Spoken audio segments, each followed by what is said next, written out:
బోధన్ పరిధిలో నిషేధిత గంజాయిని అమ్మినా కొన్నా చివరకు సేవించినా సరే చట్టపరంగా కఠిన చర్యలు తీసుకుంటాం.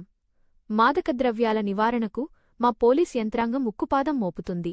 ఇందులో భాగంగానే ఈరోజు మా బోధన్ పోలీస్ మరియు ఈగల్ టీం సంయుక్తంగా వచ్చిన పక్కా సమాచారం మేరకు కొత్త బస్టాండ్ ఏరియాలో తనిఖీలు చేపట్టాం. నాందేడ్కు చెందిన గంజాయి సప్లయర్ మీర్జా జుబేర్ బెగ్ను నిఘా పెట్టి పట్టుకున్నాం.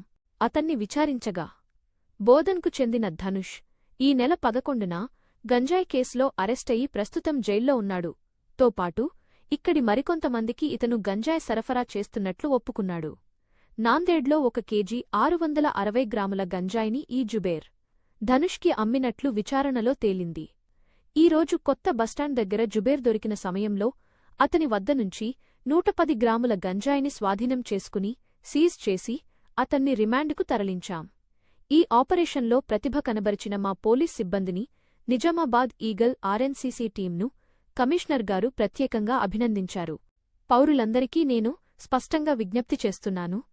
బోధన్ పరిధిలో ఎక్కడైనా గంజాయి కొనడం, అమ్మడం లేదా సేవించడం లాంటివి మీ దృష్టికి వస్తే వెంటనే 1908 హెల్ప్లైన్ నెంబర్కు గాని లేదా మా వాట్సాప్ నంబర్ 872671267111కు గాని సమాచారం అందించండి.